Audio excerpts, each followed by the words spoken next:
Hello everybody and welcome back to some more work on the EasyGlider. Now, it wasn't specifically an EasyGlider build video, but I do have a video of me setting up my first model on my Rangemaster with the Crossfire system, which is technically for this plane. So if you haven't seen that video, make sure you check it out if you're watching this as some sort of playlist. What we're going to do next is I've made this, which is, so the receiver is going to go back here.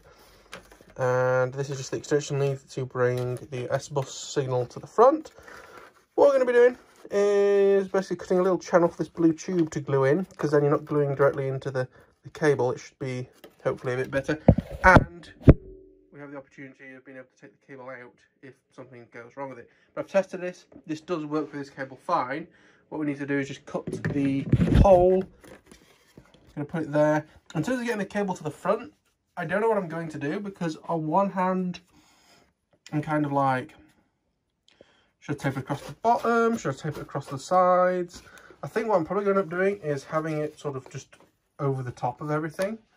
Either way, I don't want to do anything now so that we can change it in the future. There are ways that we can like roll tape down and things to try and tape it to the bottom or whatever. That'll probably be my second choice. But let's get this in the tripod, in the camera, and we'll go from there. Okay, so it's not exactly as I want it because they face down slightly, but that is more or less what I wanted. The problem is the plastic bit in the middle is a bit too wide. You can see it's not quite in the middle. So I think that's the closest that we're going to get doing this mod. It was something that I never really thought about checking. But now that that is ready, we can move on to doing the glass fibre spars. So this was the whole reason we're doing this, because you can see it passes where the glass fibre bars need to be for the strengthening. Doesn't mean this is going to be a weak point, and right behind the wing, probably not the best. But I can now put in, as I say, these glass fibre rods. What else do the instructions say we need to do?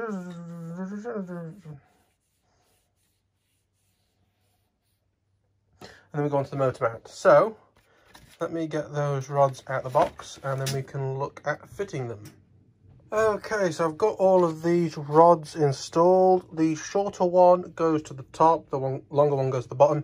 I obviously had to cut mine slightly, there and there, to get this tube through.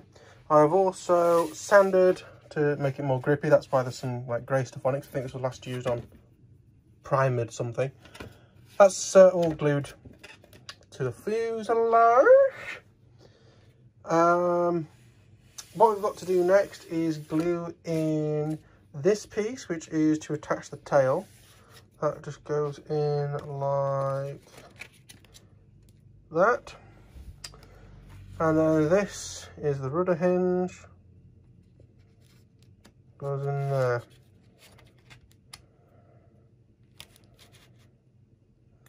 Excellent. Glue in that. My biggest tip for doing this kind of stuff is, because we don't want bits on the bit that's not going to be glued yet, glue the foam and not the plastic, and then we can push them into places and have tissue ready to wipe off the excess. So once we've got that glued in, we can cross that off, and then we're looking at cable holders, where I'm going to need to make sure I have some extension leads. If not, that might be where this has to stop, and I have to wait for my dad to come and see the one that's decent to make extension leads. I don't want to trust extension leads on this where they're glued in. I may have some ready-made, brand new, over there, or we have another sort of shared drawer of extension leads over there. I might be able to find some used ones in.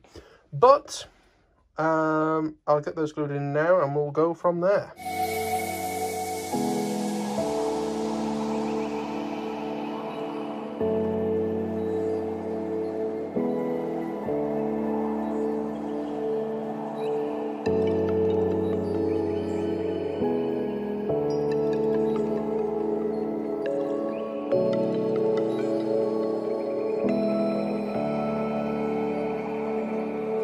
Up here, we're free,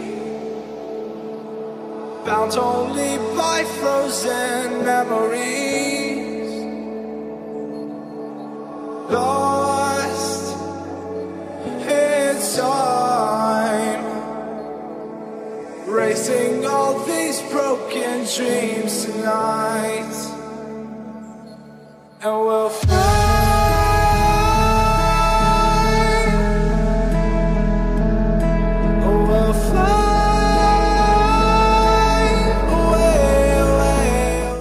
Right, so fingers crossed, I did do that as a bit of a montage speed thing. We've got the 2 tail brackets there, so we can cross that off the list.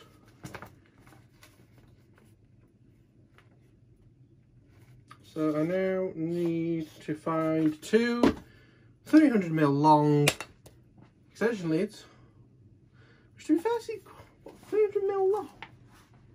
That seems a bit excessive. I mean, the extension leads are going to go from here to like here. Not even there. Like I think a 1500mm one would do it.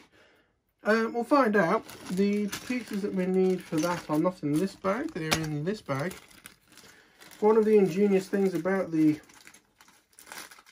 like EasyGlider, Easy Stars, I'm not sure if any of the others have them, are these plastic things that you glue your servo leads into. Makes it look a much more professional job. And they just kind of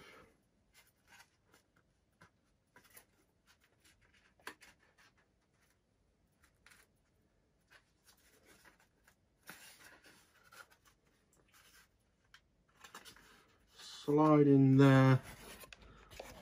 How do I show it? It's like that, and the cable runs down, goes into that clip, and then runs down the channel. Again, I don't think we need 30mm. I'm going to see what new leads we've got in my tray of bits, and then I'm going to run the length and see what we need. But I'll be right back when I have the leads that we need. Okay, so I don't have any suitable leads. I tried some 9-inch ones instead of the 12-inch that we need, but they're just not quite long enough. I could have done one that was really short, one that was very long, and sort of twisted it around, but you know what? Let's wait and do it properly. I can put the fuselage together temporarily and put it back in the box out of the way.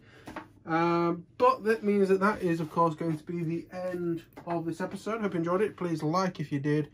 Subscribe if you want to see some more on this. And if you have any questions or any feedback or anything down below, that's what the comment section is for. So yeah, we'll gently slot this back together. We will put that over there.